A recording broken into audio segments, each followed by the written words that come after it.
of worker, a person. So Tulsa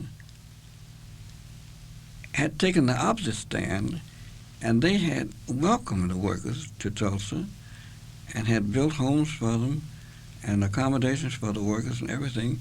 So the people had stopped coming to Sapulpa and had started going to Tulsa. And Tulsa got to be a big city, and Sapulpa went down the drain.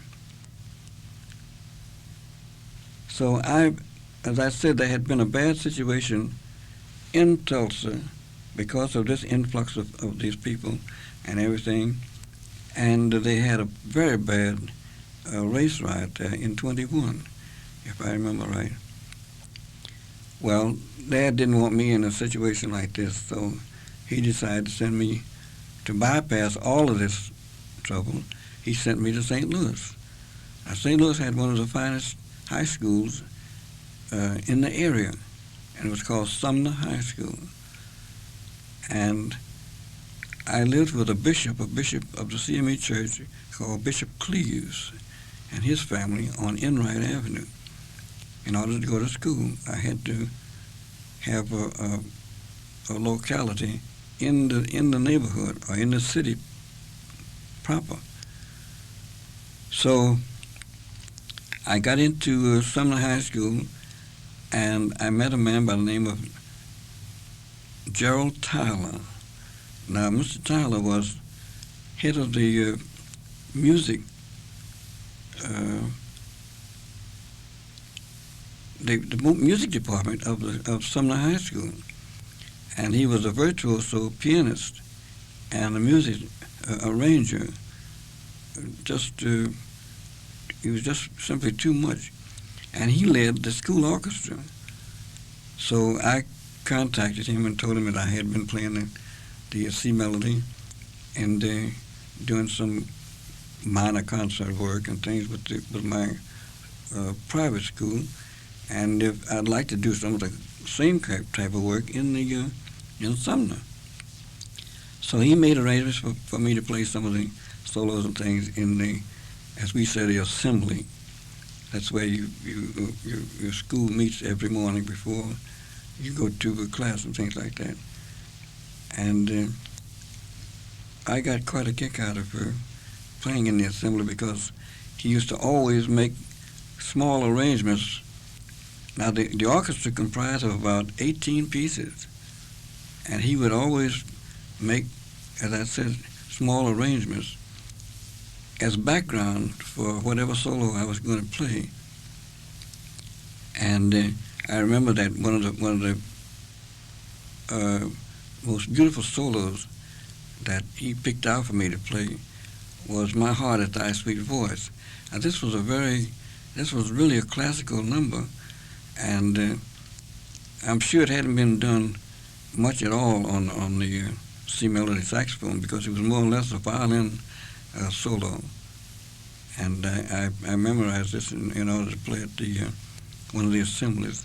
And then also, we used to go down to the YMCA sometime and put on concerts, the whole school band and myself as soloist. So that's how I got a good background at this particular time in high school about solo work on the saxophone.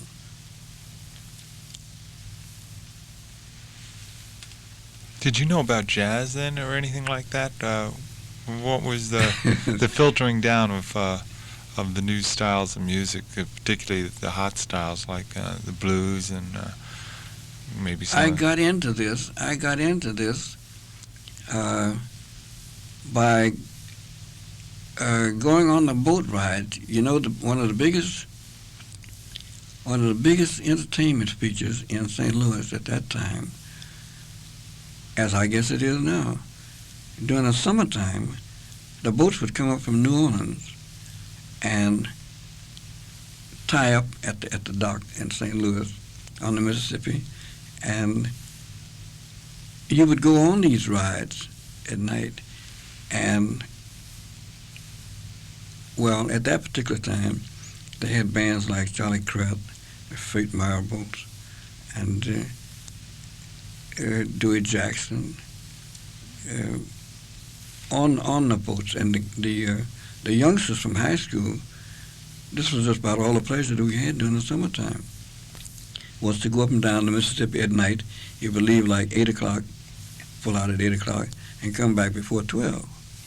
And you could hear all the jazz in the world on these boats, believe me. So that's the first place I met Eugene Cedric. And I met Mason, and any number of musicians that were playing, like with Fates Marbles and Charlie Crest's band.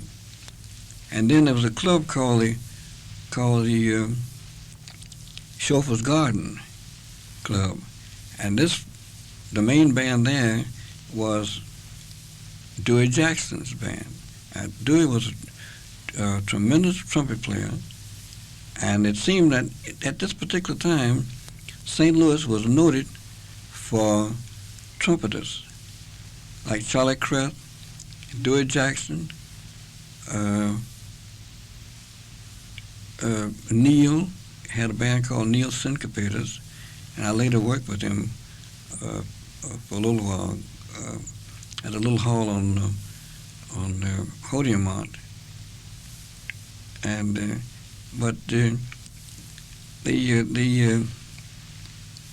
trumpet was a predominant instrument at that particular time in St. Louis. Believe me. Did you get a chance to see Fate Marable's band when either the Dodds brothers or Louis Armstrong was a member of it? Yes, Remember, indeed. What was that band like? Were they playing jazz, or were they playing more legit, or cross-section between, or what? It was a little in between. It was a little in between. Whereas Charlie Crest was playing strictly jazz. I mean, jazz as it's known. Fate and them had a little, kind of a little, almost symphonic feel to their music, you know. But it could all pass for jazz. It was just beautiful, believe me. Did you talk with any of these New Orleans musicians around this time? I presume we're talking about the early 1920s. Yes. The only ones that I talked with, more or less, like I said, I met Eugene Cedric, I met Mason, alto player, and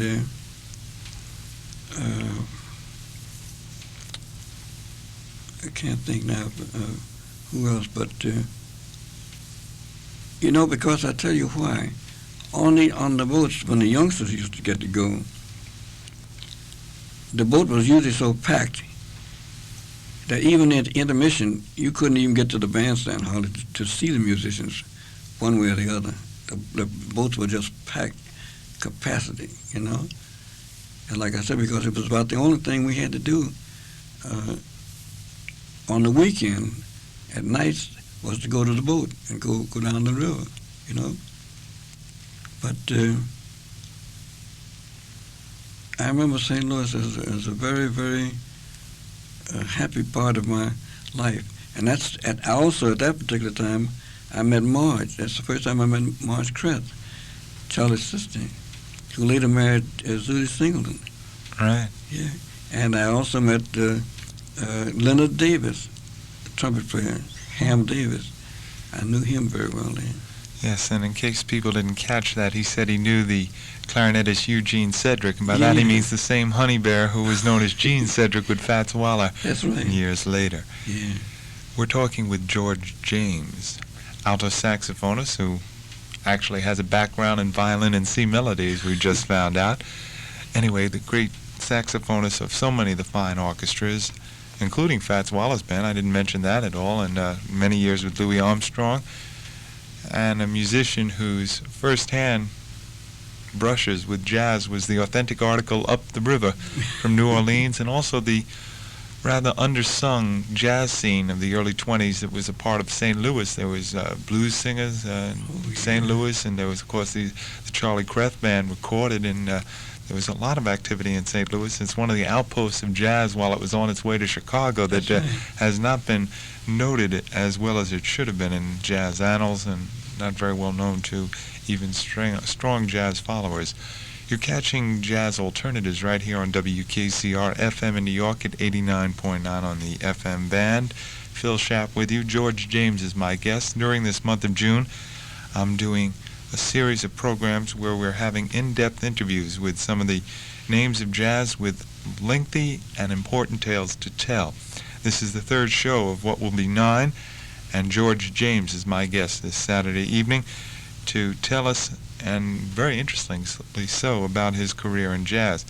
George James has brought us from Beggs, Oklahoma on Pearl Harbor Day minus 35, if I'm not mistaken, December 7th, 1906, through a couple of stops in what was once Indian territory, became a state while Mr. James was very young, probably when you were what, a year old, or when it was it 1907? 1907. Right.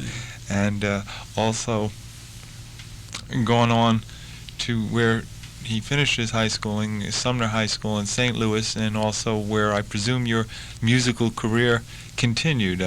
Did you manage to find your way into the musical scene in St. Louis, and if so, when? How'd that come about? Well, no, I really didn't. I tell you why. And this is a little interesting sidelight. I think I was the only, I'll say young man in Sumner High School in what they call knee pants or breeches, because my mother had always insisted that until I got to be grown, I should stay in knickers or short pants.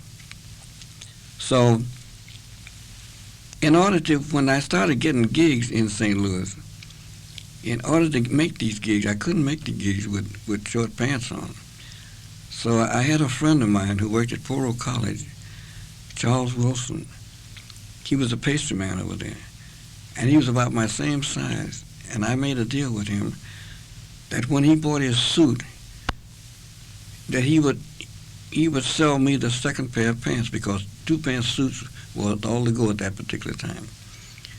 And I would buy his second pair of trousers in order to have long trousers to wear on my gig. See, because I was really ashamed. Not only that, but I couldn't have got the gig with short pants in the first place. So that's how I used to maneuver to get the uniform for the gig work, was by doing the deal with the Charlie Wilson. So I didn't make too many connections with the music game in St. Louis professionally.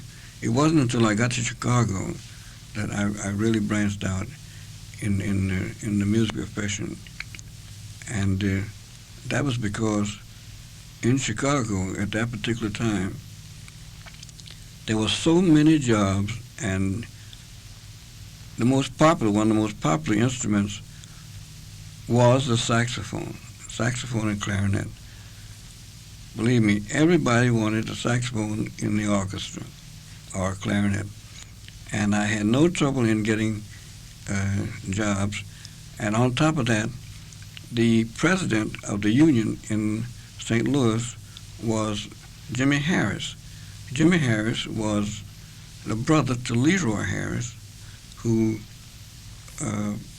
was a very fine banjoist and flutist. And he was one of the, I think in fact he was the secretary of the union.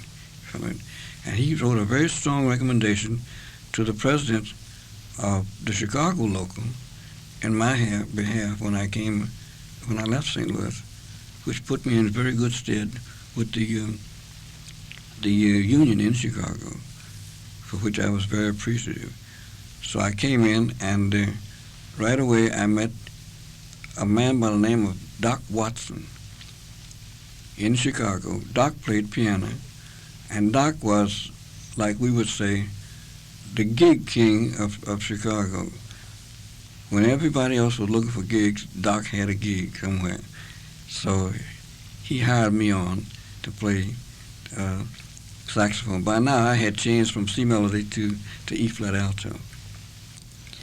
And he did an awful lot of work on the university campus, Chicago University campus, for the proms and the dances and things like that. So I had no problem with work at that particular time.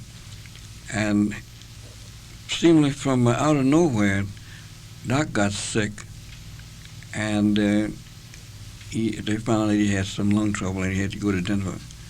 And he turned the book and everything over to me. So all of a sudden I became a leader. And although I was young for the job, I did the best I could, and even added some more dates on for the band. So we did these dates and things like that, and then we formed a band called the Metronomes. This was a band where all the men in the band, except me, worked in the post office during the daytime, and they played their gigs at night. So we got the idea of renting a hall on the south side of Chicago at 51st and Michigan Boulevard, only on Sunday afternoons, because the youngsters didn't have any place to really enjoy themselves on Sunday afternoon, because none of the regular ballrooms were open for a matinee, and none of them would agree to open for a matinee. So we took this place and called it the Dansant, and published our tickets and got out our literature and everything, brochures and things like that. And we turned this thing into really a gold mine. There were 9 of us in the band, and everybody in the band had a particular position to do, job to do, in other words, I say. And in no time, Sunday afternoons was a place to go to the dance center every Sunday afternoon, and the kids just ate it up. They loved it, believe me. And we made quite a bit of money out of this.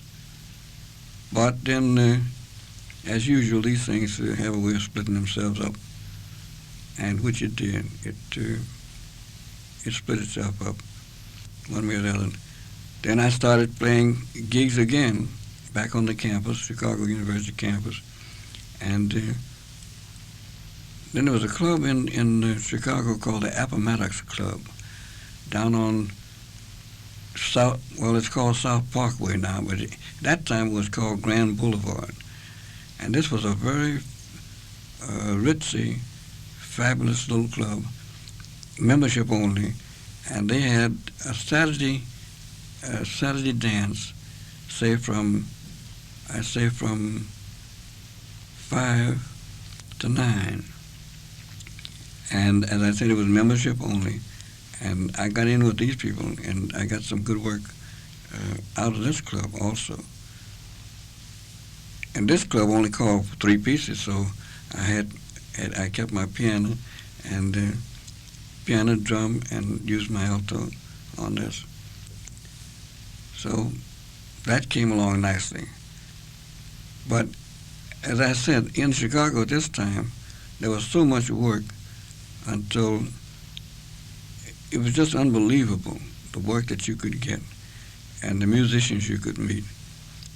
Say, for instance, on 35th Street, which was like, well, the nearest thing I can say about it was it reminded me of 52nd Street. 35th Street, nearly every doorway was a club. And at the head of the street at Grand Boulevard was the Plantation Club, which had none other than King Oliver and his band there. Upstairs above the Plantation was the Apex Club with Jimmy Noon and his orchestra. Across the street was the Sunset Cafe with Sammy Stewart and his band. Down on the corner of State Street, there was the Monogram. And up the street from that was Bill Bottom's Dreamland, which had Louis Armstrong's band in there before she married Louis. And this was just the south side of Chicago. This was just fabulous. all these musicians in that area were famous. At the Apex, Jimmy Noon had his orchestra there, and as I said, King Oliver. And as I always remember, the first time I caught King Oliver's band, I was fascinated because in the reed section, he had Donald Howard on first alto, he had Barney Bighart on tenor, and he had Omar Simeon on the other alto. And all three of these guys were tremendous clarinetists. Any one of them could play the heck out of a clarinet, believe me. Then in the brass section, King Oliver had Bob Schaffner on trumpet beside himself, had Kid Ory on trombone. He had, if I remember right, Paul Barberin on drums. And the band was just sensational, believe me. At the Sunset, they had Sammy Stewart and his orchestra, and Sammy had come out of Columbus into Chicago area and brought a band style more or less like Paul Whiteman, which was unusual for a colored band, but the arrangements and things were symphonic, and it was just beautiful, the work that these men did with their reeds and the brass. I later joined this band to go into the Metropolitan Theater at 47th and South Park after the Regal opened up there, and put Dave Payton and his symphony in the pit. And the man across the street decided he should have some music also, so he hired Sammy to bring his big band in. And Bill Stewart, who had been playing alto with Sammy's band, lost his father, and he had to go home to Cincinnati to bury his father. And Sammy called on me to fill in while he was gone, and I stayed with the band until they came to New York. They came to New York to the Arcadia, and stayed at the Arcadia over a year. I didn't make the trip because I had too much work in Chicago. I couldn't see the need of coming to New York just to do more work when I was doing all the work I could in Chicago. Mm-hmm. We're speaking with George James, saxophonist, describing his getting into the jazz business, coming up from Oklahoma via St. Louis and on to Chicago. George, I wanted to ask you a couple of questions that occurred to me while I was listening to your very interesting story. The gigs that you borrowed the long pants for in St. Louis and things like that, were they jazz engagements, or were they just like, they were jazz? They were jazz engagements, yeah. And you were playing those on C Melody. Mm-hmm. Now, how did you convert your first brushes with jazz? In other words, you found that you got to St. Louis, and there's the jazz on the Beaufait Marrow Band, Dewey Jackson, the Cress, and things like that. How did you convert what you heard into what you could get out of your horn? How did you become a jazz player? How did you go about becoming a musician? And did you have a desire to be a jazz musician from the minute you first heard that kind of music? Yes, I did. I had a desire, and I think that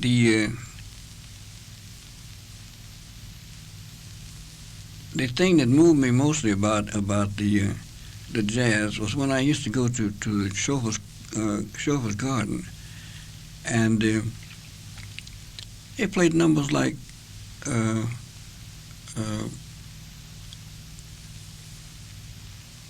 When My Baby Smiles at Me, or Everybody Loves My Baby, and things like that, with a little jazz beat and things like that, you know. And I would go home and practice it and see what I could do with it, you know. There wasn't too much at that time. There wasn't too much really improvisation there was a lib, because they live around the melody, you know. But there wasn't this. That came later on when they started. The arrangers got into the business and they started writing so many notes, you know, like Don Redman and the different arrangers got into it and started to really put in so many notes into the music, you know, Fletcher Henderson, things like that. But I used to take the melody and see what I could do with it, you know. See, try to embellish it, I guess. Yeah. Swing it out a little. Had you heard anything like the blues in Oklahoma or anything, or ragtime or anything like that? No. So it really was like a total revelation when you came to St. Louis, and all of a sudden this music was in the air. You see, you have to realize this. At home with my mother, more so than my dad, if I had even mentioned the blues around her or in the house, it would have been a real doozy, because she was not a person that you could. She didn't bend in this way, and because everything seemingly at home, as I remember, the people who played jazz and blues at home were bad people.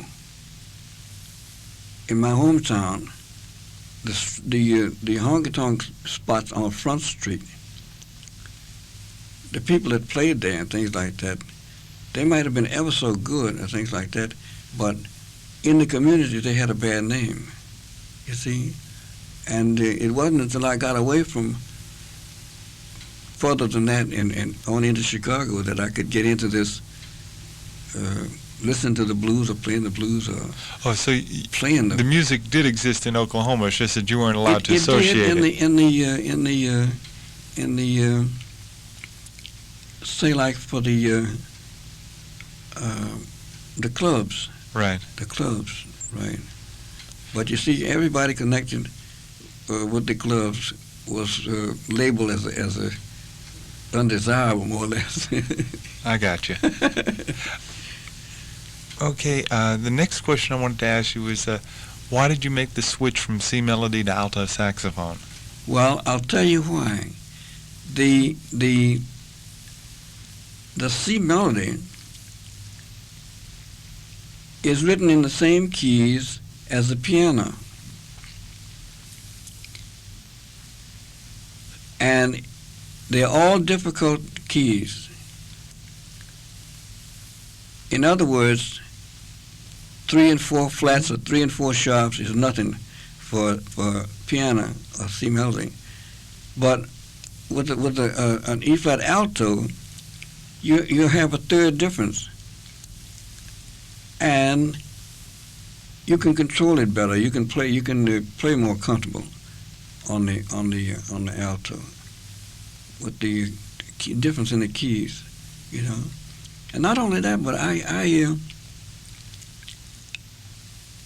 I liked the sound of the alto eventually better than I did the C melody.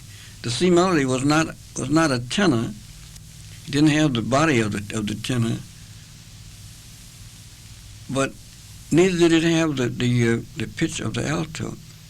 And I eventually fell in love with the alto. Believe me. And the last question I wanted to ask on what we've covered so far is, what made the move from St. Louis to Chicago? Why did you move on from St. Louis, let's say, north to Chicago, as opposed to going back to Oklahoma or heading somewhere else, or I'm just glad staying in you St. asked Louis? me that. I'll tell you why. I was just about to get myself married in St. Louis, and my people found out about it. So they figured the best way to get my head on straight was to go to Chicago and bypass St. Louis altogether and get me out of St. Louis. I wasn't that much in love at that particular time, but I did want to stay. I had 1 year to graduate from Sumner High School, and I did want to graduate from Sumner High. Eventually, I went to Chicago and graduated from Inglewood, but it wasn't like graduating with your class. You know, the kids you'd been coming up with all along, from freshmen, you know. Mm-hmm. And so they decided, not they, my mother decided that if they went to Chicago and opened up a business there, they could pull me out of St. Louis and bring me to Chicago. But she didn't realize that Chicago was really the hotbed of jazz. St. Louis was nowhere near the atmosphere for jazz that Chicago was, because Chicago was just loaded with it, which you soon find out. Believe me. Because I no sooner got there and I started working. Right. I met a man in Chicago. He later moved to New York. Bert Hall. And Bert was a trombonist, and Bert put me on a job in the Loop at a spot called the Valentino Inn. And this we did like a matinee every day in the week. This was strictly a dine and dance place, in a beautiful, fabulous club down in the Loop of Chicago. And we stayed down there until it closed. We had 2 saxes, 1 trumpet, and 3 rhythm, and we worked down there. Like I said, we do from 2 to 6, and then from 9 to 1 at night. It was like a double session every day in the Loop, and I don't need to tell you the money was fabulous, really fabulous, really something. And I didn't see Bert after Bert left, and came. I didn't see him again until I came to New York to find really fabulous. And of course, he always had Jimmy Noon in his band. Oh yeah, I'm telling you. Had you met Louis Armstrong yet? You missed him in St. Louis? I hadn't met Louis, but I was to meet him soon. But I didn't even know it at this particular time, because I had been, as I said, I'd been working with Sammy Stewart. And I had worked with a group called the Melody Makers, and this was a group that was run by a woman pianist named Ida Maples, and she had 4 pieces, and she worked on 63rd and Cottage Grove at a dancing school. This is where they taught dancing. So this was a good job, because we were through by 12 o'clock at night, and had the rest of the night to hobnob around with the rest of the musicians, you know, and to get paid at the same time. So I stayed with this group for quite a little while. But now, coming down, I had heard that Louis was coming. Louis was coming in from the West Coast, because he had been out to the Cotton Club out there with Sebastian Cotton Club, with Lionel Hampton and that band, Les Height, and all those guys on and off. And Al Washington had told me that Pops was coming in, but he hadn't told me what he had in mind. So I got a call from Al one day, and he said, you know, I was talking to you about Louis coming in. I said, yeah, what's cooking? He said, well, I don't know the name of the club. He said, but he's going in a club in the Loop. Supposed to be real top-notch. Good scale and everything. Would you be interested? I said, of course I'd be interested. I said, well, Louis, I'd be interested in any place, you know. So he said, oh, I just want to know. He said, I got Lester Boone, and that completes our reed section. So I said, when will I hear from you? He said, well, I don't know. As soon as I hear about rehearsals, I'll let you know. Which he did. So Louis came in, and we started rehearsing, and we still didn't know the name of the club. We were going into the Loop. So as we got everything sharpened up and everything ready for, you know, to move in, he told us it was a showboat down on the Randolph and Clark and Randolph, I think it was. Well, anyway, it was a fabulous club we went into. So Louis was just it just got over his scare, because the reason he went to California from New York was he had signed contracts in New York with the mob, and then his manager, Collins, had pulled him out of New York out to the West Coast to get away from these contracts. So Louis had a feeling that they would be following him in Chicago, maybe one, Well, anyway, we opened up at the club, and the band was tops. The band was fine. Randolph made some beautiful arrangements, not too difficult, not too stiff or anything, just listenable music. So we were on the air every night. I think WIBO or some station like that, on the air every night from the bandstand. And one night we went to work as usual, and we got to work, and Big Mike McKendrick was the contractor. And when we came in the dressing room, Mike says, we got a problem. He said, I can't tell you about it now. He said, just don't ask me any questions. Just put your horns in the dressing room and stick around. Don't go away too far. He said, just stick around close by. So everybody finally got there. The whole band got there, and no Louis. Louis hadn't showed up. So everybody was curious. Everybody wanted to know where's Pops? What's happening? So Mike says, I don't know. He said, but I got word that they're out to snatch Louis and take him back to New York. So everybody was excited over this deal. So he said, I tell you what.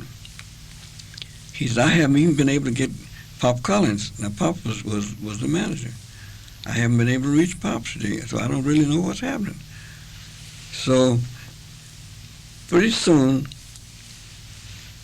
Collins came backstage and he told everybody, pack up your horns, don't act suspicious or anything like that. Pack up your horn, take a cab, and go back out to your hotel and wait till you hear from me. I don't know where Louis is. I said, well, we all said, well, you don't think they took him to New York, do you? I don't know what to think. So anyway, we went back to the hotel, and later on that night, Louis showed up, and he told us that he had been in the club all the time, but he was down inside the telephone booth, and they had put an out of order sign on the glass part of the booth, and Louis was down hiding in the booth for fear they would try to kidnap him. So that was the end of our engagement in the showboat. But a man from New Orleans had heard the band on the air every night and was so interested in the band, he came all the way to Chicago to book the band for his club from Memorial Day until Labor Day, the whole summer. So Collins sold him the band, put us on the train, and we headed for New Orleans. We got to New Orleans, and the night at the Union Station there looked like the Mardi Gras. Canal Street and all the streets had lights and lanterns and everything welcoming Louis Armstrong back home and all this kind of stuff. So no sooner we got there than we got into hot water again. The union came out to the job, checked our cards, and checked the contract. The contract called for 2 weeks with a 4 weeks option. The union said that we didn't have any business in the territory in the first place, that we had solicited the job, and that we were not going to stay in that territory and work that job. the best thing to do was to get on a train and go back to Chicago. The man that owned the club said that since he had taken his own money and own time and gone to Chicago to book this band, the band was going to abide by the contract within the law, and the band was going to play in his club 2 weeks with an option of 4 weeks, and that was all it was to that. So anyway, they pulled us in before the executive board of the union. It looked like we got one hot water into another. They called us before the executive board. To make matters worse, the man that owned the club got his lawyer to go with us before the board with the instructions to answer no questions, which naturally is contempt. Nobody would answer any questions about the contracts, about how the job was obtained, or anything one way or the other. So the union put us up for contempt, called our cards in, and then went to work to try to get the other unions in the club to respect this, to honor this. None of them did, because this man, I can't think of his name, but this man was one of those real tough guys in that neighborhood, you know what I mean? He might just as well been the head of the mafia down at that time. He was that strong, you know? So anyway, we stayed down there, and not only the 6 weeks, we stayed down there the whole summer. And Louis was on the air every night, and the man enlarged his place 3 times by adding, you say, like verandas on the side and front of the club. And he used to put candle lights out there for the people to see by at night and eat by out there. And the colored people who couldn't come to the club, this was close to the banks of the Mississippi, this club, and they used to sit along the levee at night and listen to the band as we would play from the stage, you know, at night down there. So, in order to be sure that nobody hurt us or anything like that, the owner of the club, got police protection every night to the job and to the hotel. And every night, we would come downstairs and wait in the lobby until the police escort came to pick us up and bring us to the club. And at night, they'd be out there to bring us back to the hotel. So this is really an interesting and different view of Louis Armstrong's return to New Orleans. Oh, good! I'm telling you, this went along all summer, and we used to have the sirens going in front of the Cadillac or the taxi. Was the union also trying to stop Louis Armstrong from appearing at the club, or just the band? Louis and the band. Louis and the band. Yeah. But you say that when Louis first came to town, the very time of his arrival, even before all this fuss had started, people were already out to celebrate the return of Satchmo. That's right. This was his first time back there, I think, in 9 years. It was like Mardi Gras that night that we came into the station, you know. It was really unbelievable. And they had a big banquet for us at the Elks home, Elks Temple, and they picked up our baggage, our luggage and stuff like that, and took us to the hotel. And we went straight to the banquet. We didn't know where our stuff was until later on. But we knew nobody was going to steal it, you know. We weren't going to steal it. Did Louis show you or other members of the band around New Orleans and take you to some of the old spots? He took us to the school where he went, where he was an orphan. And he not only took us, but he also presented the school with baseball uniforms for all the boys in the home, and mitts and gloves and balls and bats and things like that to everybody in the school. He was wonderful. And this was 1931, I think. Right. Yeah.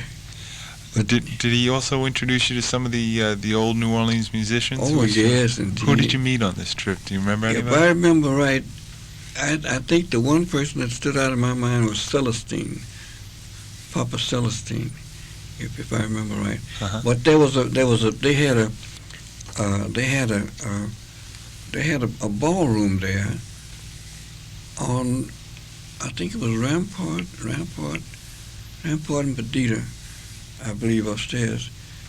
And there was an alto player there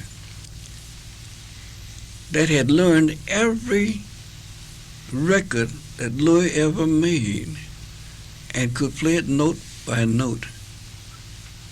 It was the most remarkable thing. Believe me, this guy played all of Louis, even the what was that thing called? West End Blues? West End Blues. He could play that on alto? On alto. All of Louis' solos. I'm telling you, we used to go there on Sunday and listen to this kid play that alto, believe me. He was something. You don't remember his name by any chance? No, I can't, no. But Louis was, well, it took him all summer, but he finally got over the scare that he had in Chicago. But he always more or less had this in the back of his mind, that these guys were going to snatch him one day, you know. And then they tried again in New York. Before the band up, that's why the band broke up. When he got back here to New York, we were supposed to play in the Lucky Strike. People had come all the way to Philadelphia. I think we were playing the Pearl Theater there. With the contracts and everything, for us to play, to go into Coliseum and broadcast from the bandstand the Lucky Strike program. And all of this was cut and dried. And when we got in here, we had been like Washington, Baltimore, Philadelphia, Washington, Baltimore. They call that around the world at that time. And then we came into here. We were supposed to open in the Paramount Theater. And the morning that we were supposed to come into here, like I think it was a Friday morning, there were people who had been downtown Thursday night going into Friday morning and had seen them put the names Louis Armstrong's Victory Recording Orchestra in lights on the Paramount Theater. Yet when we went backstage that morning for the dressing room assignment and things like that, we had no assignments. You see, the thing was that if the mob didn't get a piece of the band and Louis, we couldn't work this territory. And that's just what happened. They slammed the door on us, believe me. We never got any work except 1 week in the Lafayette Theater. And with that, the band broke up and some of the fellows went to Chicago, some stayed here, like Lester Boone and Al Washington, myself, we stayed here. We figured we had a better chance as a section by staying together, because it was to our advantage in looking for jobs to say Louis Armstrong's reed section, you know, which did prove to be very, very beneficial to us. Well, I see that you were a thinking musician even then. George James, who has really brought us, I guess, to a nice juncture to listen to some music in our story. He's been talking of his days with Louis Armstrong and his time with the Louis Armstrong Orchestra, which included engagements in Chicago with the Showboat, Louis Armstrong's very famous homecoming to New Orleans, the Crescent City, for the summer of 1931. The records and a lot of the fine times. Of course, George James is telling his full tale of jazz on this evening's Jazz Alternatives on WKCR-FM in New York at 89.9. This is Phil Schaap with you. George James, an alto player with many of the great names of jazz. Schooled a little bit in St. Louis, part of the stompin' Southside Chicago jazz scene of the Roaring '20s, and then with Louis Armstrong's band. And I think we'll bring this all to a head with some Louis Armstrong recordings with George James on alto. We're going to hear 4 titles: Home, All of Me, Love You Funny Thing, and Tiger Rag. Louis Armstrong's orchestra with the section that stayed together: George James, Lester Boone, and Al Washington, Mike McKemrick on guitar, John Lindsay's bass, Charlie Alexander's piano, Tubby Hall's drums, Preston Jackson on trombone, Zilna Randolph, trumpeter and arranger behind Louis Armstrong, trumpet soloist and vocalist. 4 for Satchmo.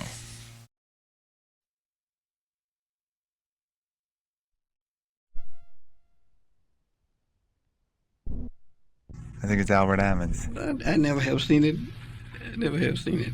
Yeah, and I think Lena Horne's in that film too. Is she? Yes. Yeah. And well, I hope Well, one of these film presentations. You know, I had to go all the way to London to see a movie that I made with Louis Armstrong when we first came out here. Over here on the Inglewood Heights, Inglewood Cliffs. There used to be a movie studio over there. Oh, really?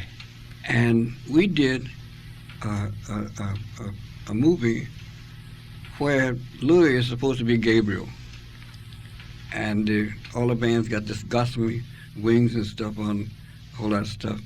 I just saw that last summer. I went to London and saw it. Yeah, and that's right. There are films. I was going to tell you there are a lot of pictures of the homecoming in New Orleans when the Armstrong band got there.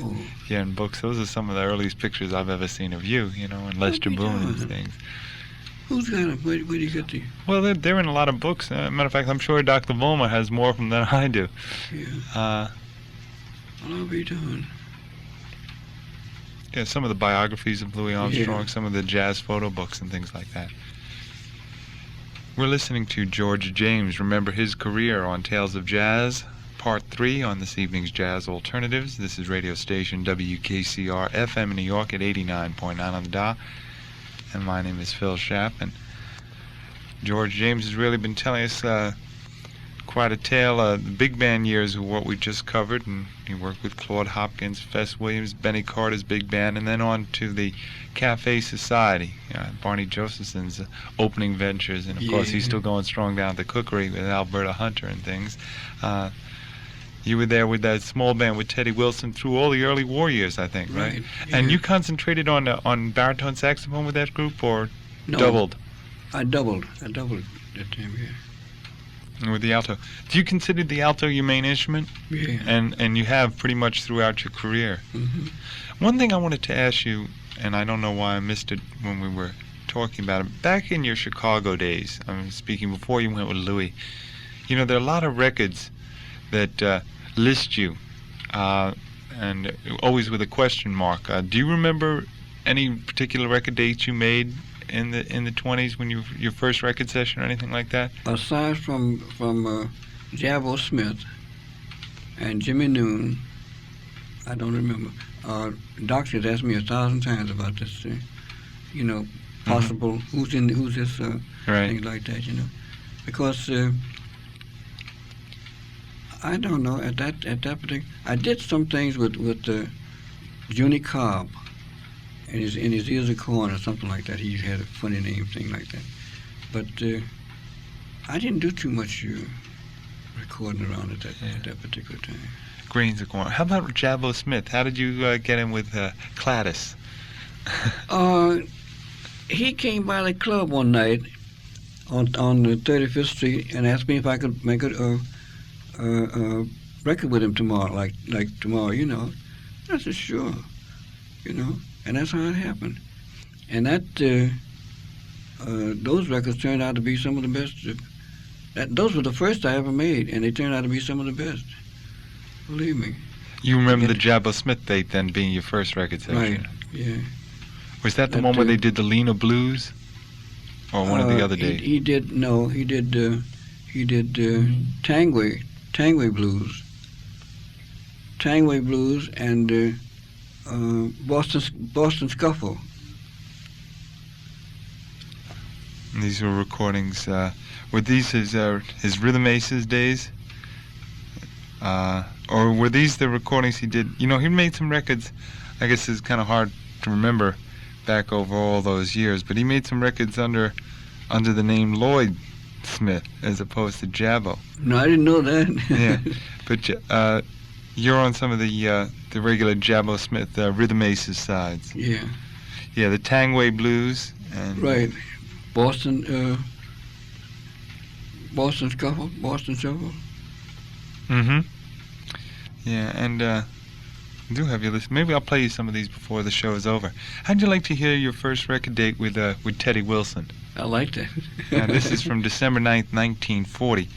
A little bit, I think, perhaps before or during an interim period. I know that Teddy was kicking around with a big band for a while. Yeah, he was. But he made this small group session for Columbia. Bill Coleman on trumpet, Jimmy Hamilton's clarinet, Benny Morton's trombone, Eddie Gibbs on guitar, Al Hall's bass, Yank Porter on drums, Teddy Wilson, the lead of the piano, and yourself, George James, on baritone saxophone. And you at least hear the nucleus of Is that Lady Be Good thing? Mm-hmm. Lady Be Good and I Never Knew.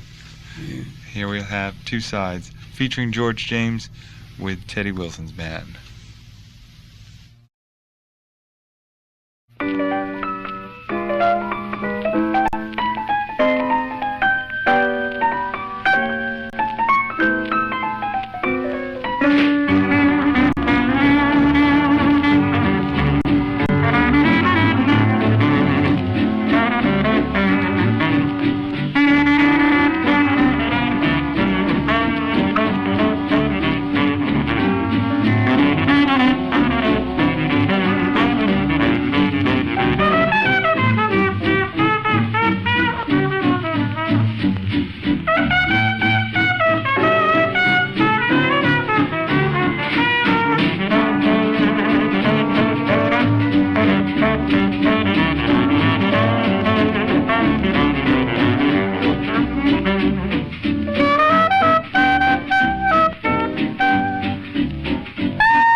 There you heard Teddy Wilson recording date, December 9th, 1940. Lady Be Good and I Never Knew. That was a pretty unusual thing there, George. You were carrying the lead on Lady Be Good, right. Melody on baritone.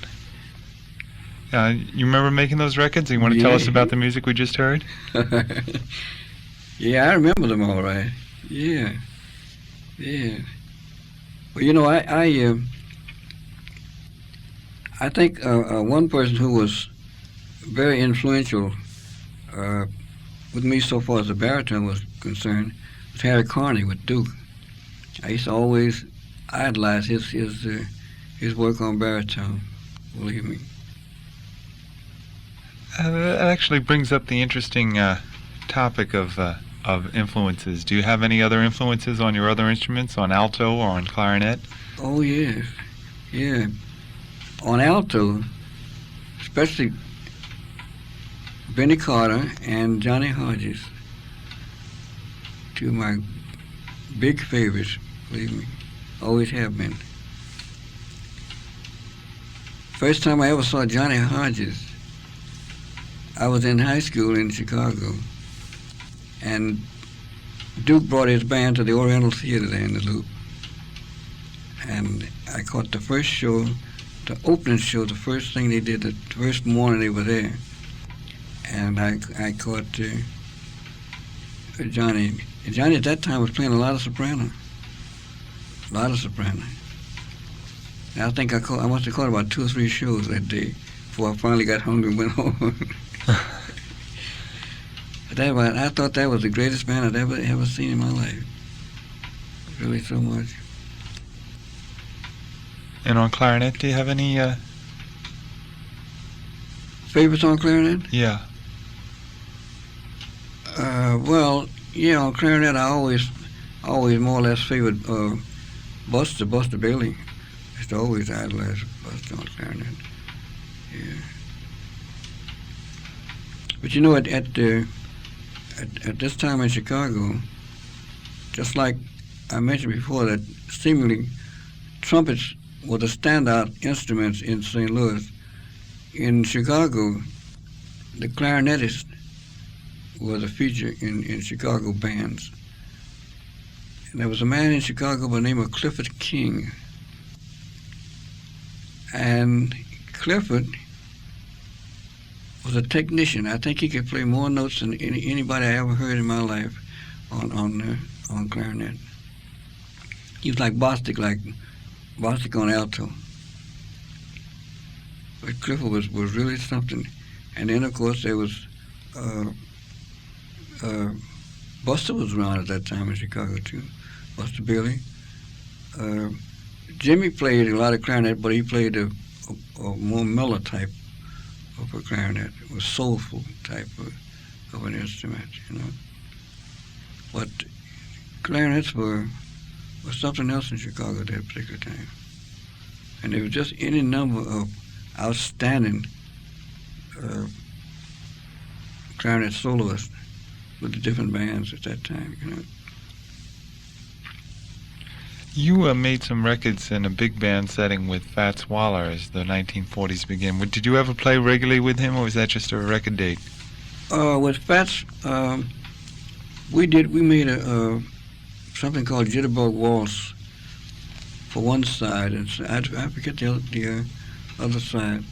But you see, I was with the band that Fats took out of the Arcadia.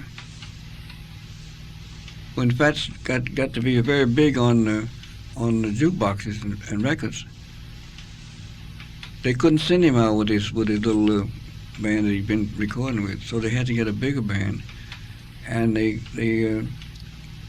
took the band out of the Arcadia, called Charlie Turner's Arcadians, and added a small band onto this band and sent us on the road. And I was on the road for about almost a year with Fats. Went all down south, everywhere, everywhere. Was this the band that had the birthday party for Fats in May of '40 down in Texas? Yes, yeah. The legend is that he wrote Jitterbug Waltz at that party, for that party. Is that true, or do you remember anything like that? I don't know. It could be. It could be. It really could be. I know this much, that we were supposed to be headed for the coast to do the same stormy weather thing that he made out there. But we got to Texas, and I think that was the same year they had the Centennial down there or something. I remember playing on the, at Dallas, we played on the fairgrounds or someplace down there. And next thing we knew, they had decided that since Lunceville was already on the coast, they didn't need the big band.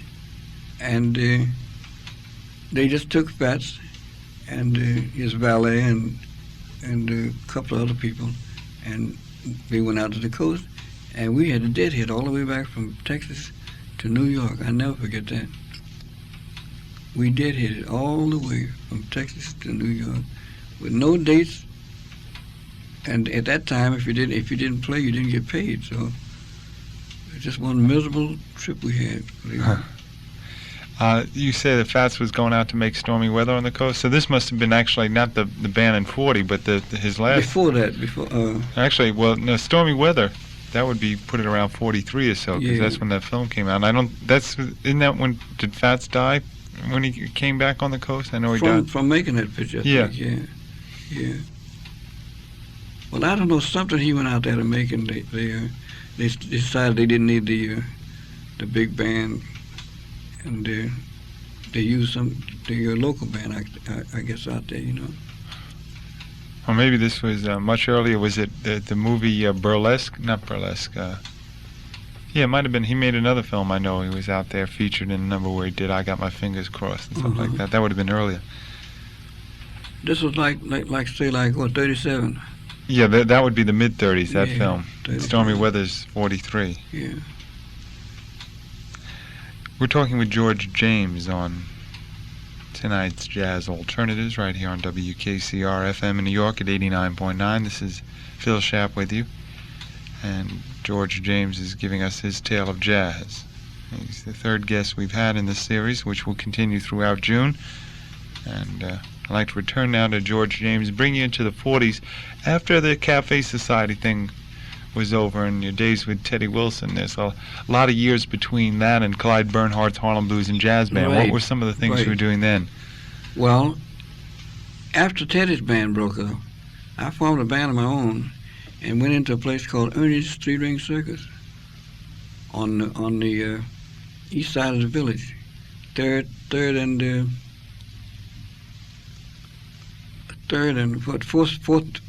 Street, and they had a very good show. In fact, that's how I got the job, by being able to read the show and play the show. And I had some fine musicians in this band. I had Lloyd Phillips on piano and arranger. I had Everett Barksdale on guitar.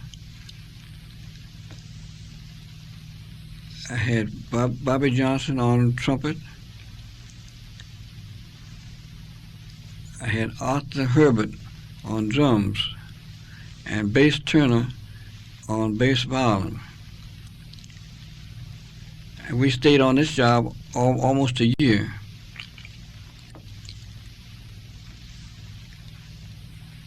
And when we got through with this job, there was an opening at the Cafe Society, and so we moved over to the Cafe Society from this job. And we were helped largely, to a large extent, by John Hammond in this instance, by moving into the cafe on the west side. And we stayed in the cafe, I guess about 5 or 6 months. Then I got the idea that I was a little tired of playing behind singers and behind shows and things like that, and I wanted to get to feature the band itself. So we moved up to the Three Deuces on 52nd Street. We moved up to the Three Deuces, and we were very fortunate because Art Tatum was the star of the show, and I don't need to tell you the rope was up every night. We didn't have to worry about a crowd. The crowd was there, believe me. So we stayed at the Three Deuces for about 12 weeks. And then we moved over to Fifth Avenue at a place called Tondeliers next to Club 18. And we didn't stay there too long because the bosses were having some trouble among themselves, so we got out of there and left that place altogether. And we went all the way out to Pittsburgh to a place called the Show Place, across from the Stanley Theater, downtown Pittsburgh. And we stayed there about 4 weeks. Moved out of there and went to Philadelphia to a place called the Rhythm Ball. Then we came back into New York and went to Small's Paradise. And this had been the first time we had been in Harlem. We came to Small's Paradise, and we stayed there practically all summer.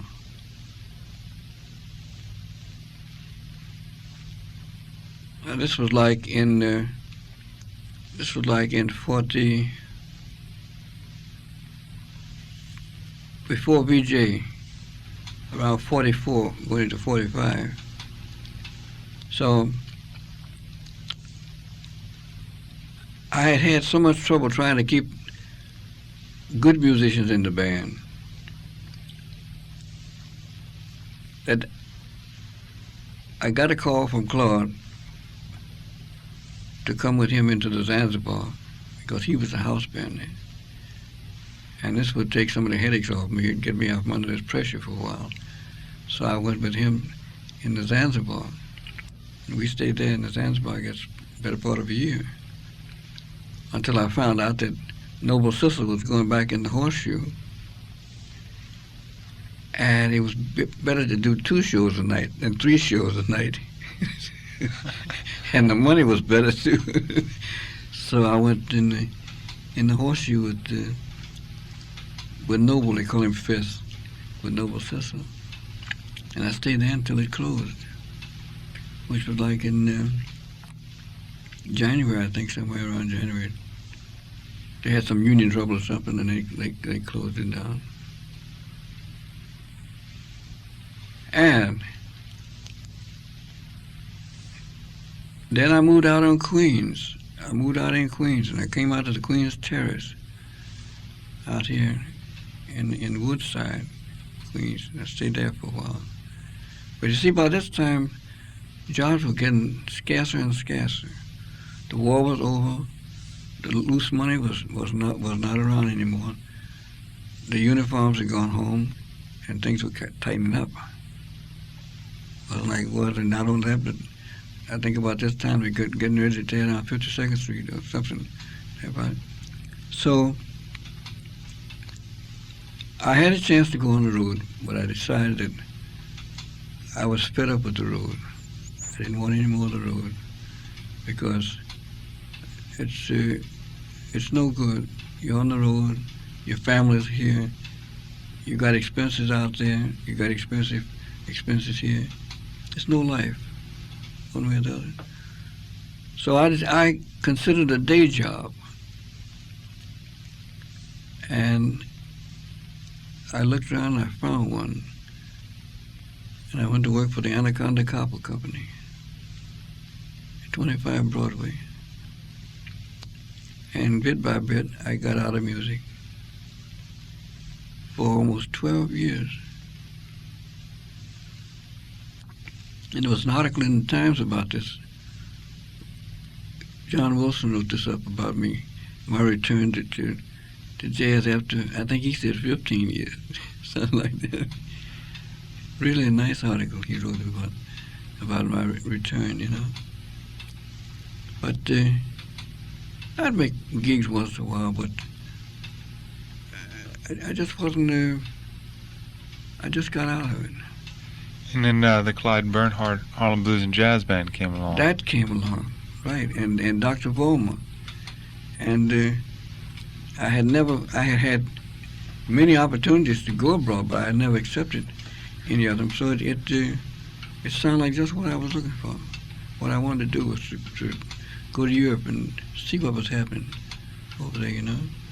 The members of Clyde Bernhardt's Harlem Blues and Jazz Band, for the most part, most of them have had similar careers, parallel careers to yours. Did you know them back in the old days, or did you meet most of them in this new group in the 70s, like Clyde Bernhardt and Bob Williams? And no, I knew Clyde, I knew Bob, I knew Tommy from a distance, but he stayed in Europe so much I never met him till he got back, you know. Right. But no, I had contact with almost all these. In fact,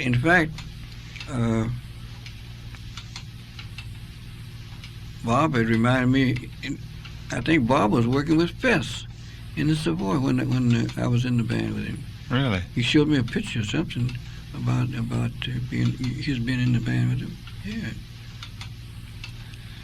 Could you describe the sound? Like Clyde Bernhardt's Harlem Blues and Jazz Band has a lot in its name, and also plays a lot of different kind of music. There's the blues, I guess, patterned after those first blues craze records in the early 20s, yeah. and then there's some of that Chicago stomping, but there's also the sound of the New York bands before the swing era. Like there's a lot of Louis Russell in it. That's right. Things like that. Edgar Hayes too. Yeah. Talk about the band sound, maybe compare it to some of the other groups you did that. What are they striving for, the Clyde Bernhardt band? I couldn't say. I really couldn't say. It's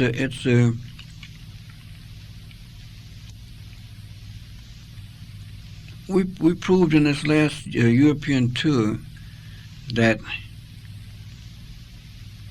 people will sit still enough for the blues and for jazz, because now we were on the bill at the Ghent festival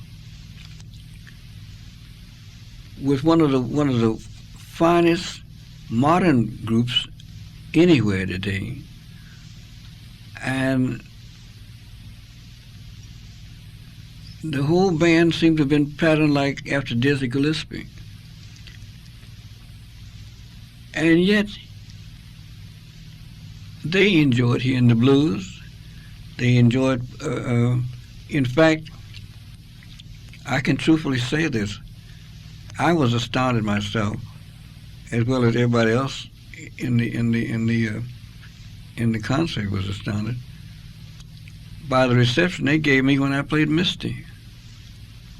Because everything had been so wild up until this time. At first, I started to call it off. I didn't know if they would sit still long enough to hear a ballad. But not only did they sit still long enough, but the reception was tremendous.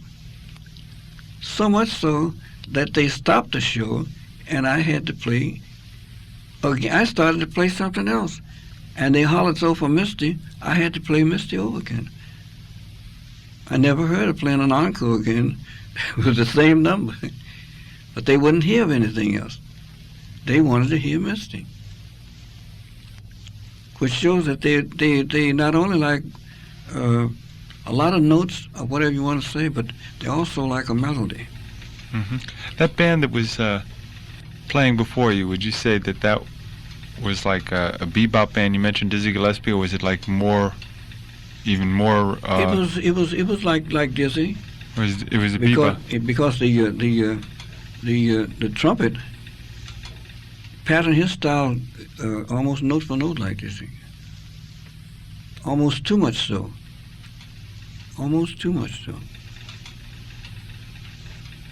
But it was a swinging band, a wild swinging band, believe me. And they got their share of applause and everything too. But I just mentioned that to show you that the people will hold still long enough to hear the blues, or to hear a ballad, or hear anything if they're in the mood for it.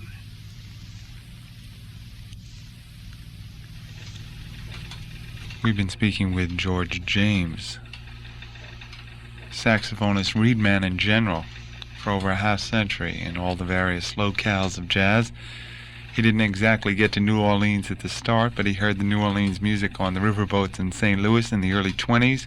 He was a part of the South Side Chicago jazz scene in the 1920s as well, mid-20s. Greatest triumphs, his return to New Orleans, some of his early film appearances, and his memorable broadcast from Memphis, Tennessee, some 47 years ago. The big bands were next.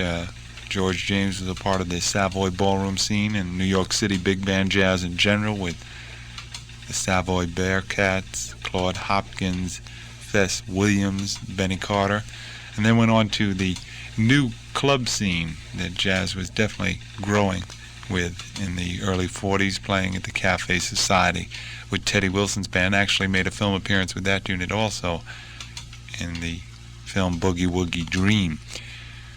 George James then spent some time as a leader, and then some years with first Claude Hopkins again, and later the late Noble Sissel, before a brief retirement. Well, I guess it wasn't all that brief, 12 years if you listen to Mr. James, and 15 years if you read the New York Times, and came back into our musical world in this decade, a dramatic comeback, which has for the last few years revolved around his association with Clyde Bernhardt's Harlem Blues and Jazz Band, a very, very popular band in Scandinavia and on the European continent, constantly making tours over there a few months each and every year, and periodically, through the auspices of their manager and founder, Dr. Albert Vollmer, making concert appearances in the Larchmont area and New Rochelle, and also a few appearances down here in New York City at the West End on Broadway and West 114th. In fact, you'll be there 9 days from now for a one-nighter. Those of you who've never caught Clyde Bernhardt's Harlem Blues and Jazz Band should make the trek on that Tuesday night to the West End on Broadway and West 114th Street for all the sounds of Tommy Benford on drums, Johnny Williams on bass, Ram Ramirez's piano, leader Clyde Bernhardt's blues vocals and trombone, but also for our guest on this evening's Jazz Alternatives, George James. And George, as we go out, I'd like to play this record for you. See if you remember making it with Jabbo Smith. The how'd you get Tanguay Blues? Tanguay, yeah. Tanguay Blues. Here's the Tanguay Blues.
Will that bring back any memories there? Yes, indeed. I'm telling you. You recognize the alto saxophone solos by you? Yeah, and the baritone also. Did you hear the baritone? Yes, I did. Yeah. So you were Dublin on that record day. You know, they list Omer Simeon in the discographies on that. You're at least kidding. On some of them. Not all of them, but on the Melodian LP, the one that most people know this by. Well, I'll be done. But so I'm glad you have that. And that might have been your first record ever, huh? Right. That's amazing. George James. Well, do you get a kick out of listening to that one? You know, it's funny that although that sounds, you know, like it's from the late 1920s, I can recognize more you playing in that in comparison with the Clyde Bernhardt than your solos with Louis. Right. And these came before the ones with That's Louis. right. That's very interesting. Well, 3 hours go by quickly, George? So it is.